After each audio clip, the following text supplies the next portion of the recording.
Cabinet విస్తరణలో ఉమ్మడి నిజామాబాద్ జిల్లాకు మళ్లీ మొండి చేయి తప్పలేదు. జిల్లాలో కాంగ్రెస్ సీనియర్ నేతకు ఈసారి మంత్రి పదవి పక్కా అనుకున్నా చివరి నిమిషంలో అంచనాలు తారుమారయ్యాయి. కేబినెట్లో చోటు దక్కకపోవడంతో తీవ్ర నిరాశలో ఉన్న ఆ ముఖ్య నేత అనుచరులంతా అధిష్టానంతో తాడో పేడో తేల్చుకునేందుకు రెడీ అయ్యారట. అవసరమైతే మూకుమ్మడిగా రాజీనామాలు చేసేందుకైనా సిద్ధమంటున్నారట. మాజీ మంత్రి పొద్దుటూరి సుదర్శన్ రెడ్డికి రెండోసారి అధిష్టానం సారీ చెప్పినట్టయింది. జిల్లా కోటాలో తనకు ప్రాతినిధ్యం ఉంటుందని సుదర్శన్ రెడ్డి బలంగా గట్టిగా విశ్వసించారు. కానీ రెండోసారి మంత్రివర్గంలో చోటు దక్కకపోవడంతో తీవ్ర నిరాశకు గురయ్యారు. కాంగ్రెస్ పార్టీలో సీనియర్ నేతగా ముఖ్యమంత్రి రేవంత్ రెడ్డికి సన్నిహితుడు కావడంతో సుదర్శన్ రెడ్డికి పక్కాగా మంత్రి పదవి వస్తుందని భావించగా అందరి అంచనాలు తలకిందులు చేస్తూ అధిష్టానం ముగ్గురికి ఇచ్చి బోధన్ ఎమ్మెల్యే విషయం పెండింగ్లో పెట్టింది. దీంతో కాంగ్రెస్ పార్టీ అధిష్టానం తీసుకున్న నిర్ణయంతో బోధన్ నియోజకవర్గ కాంగ్రెస్ నేతలు సుదర్శన్ రెడ్డి అనుచరులు రాజీనామా బాట పట్టారు. అధిష్టానంతోనే తేల్చుకునేందుకు బోధన్ కాంగ్రెస్ నేతలు సిద్ధమవుతున్నారు.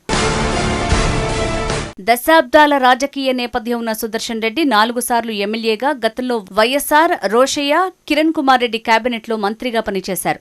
రాష్ట్ర ఏర్పాటు తర్వాత తొలిసారి కొలువుదీరిన కాంగ్రెస్ సర్కార్ కేబినెట్లో మంత్రిగా ప్రాధాన్యత లభిస్తుందని అందరూ అనుకున్నారు. మంత్రిగా అవకాశం దొరికితే హోంమంత్రి పోర్ట్ఫోలియో దక్కుతుందని సుదర్శన్ రెడ్డి అనుచరుల దగ్గర ప్రచారం కూడా జరిగింది. ఉమ్మడి నిజామాబాద్ జిల్లాలో సుదర్శన్ రెడ్డి సీనియర్ కావడంతో మంత్రివర్గంలో ఉంటారని భావించారు. అయితే సామాజిక సమీకరణాలతో పాటు గ్రూపు తగాదాల నేపథ్యంలో అనేకసార్లు కేబినెట్ కూర్పు వాయిదా పడుతూ వచ్చింది. ఎట్టకేలకు విస్తరణ జరిగింది. కానీ ఆశావహులకు మాత్రం నిరాశే మిగిల్చింది. నిజామాబాద్, కామారెడ్డి జిల్లాల్లో కాంగ్రెస్ నుంచి 4 ఎమ్మెల్యేలున్నారు. సుదర్శన్ రెడ్డి, భూపతిరెడ్డి, మదన్ మోహన్ రావు ముగ్గురు ఓసీ వర్గం. జుక్కల్ ఎమ్మెల్యే తోట లక్ష్మీకాంతరావు ఎస్సీ వర్గానికి చెందినవారున్నారు. బీఆర్ఎస్లో బాన్సువాడ నుంచి గెలిచిన పోచారం కాంగ్రెస్లో చేరడంతో ఎమ్మెల్యేల సంఖ్య 5కు చేరింది. మంత్రి లేని జిల్లాగా ఉమ్మడి నిజామాబాద్ జిల్లా తయారైందని కాంగ్రెస్ శ్రేణులు, నాయకులు చర్చించుకుంటున్నారు. పీసీసీ అధ్యక్షుడి హోదాలో రేవంత్ రెడ్డి పాదయాత్ర సమయంలో సుదర్శన్ రెడ్డి ఫైనాన్షియల్గా పెద్ద సపోర్ట్ చేశాడనే ప్రచారం ఉంది. కష్టకాలంలో పార్టీకి అండగా ఉన్నారనే కారణంతోనే సుదర్శన్ రెడ్డికి మంత్రి పదవి ఉండాలని సీఎం రేవంత్ అధిష్టానం వద్ద పట్టుబట్టారు.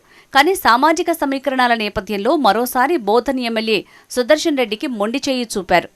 రెండోసారి కూడా అధిష్టానం సారీ చెప్పడంతో సుదర్శన్ రెడ్డి తీవ్ర అసంతృప్తికి గురయ్యారు. ఓసీ నేతల్లో ఉన్న పోటీ వల్ల ఒకరికి ఇస్తే మరొకరి నుంచి తీవ్ర అసమ్మతి గళం వినిపిస్తుందనే కారణంతో ఆ 4 పక్కన పెట్టింది. భవిష్యత్తులో అవకాశం ఉంటుందని బుజ్జగించే ప్రయత్నం చేసింది.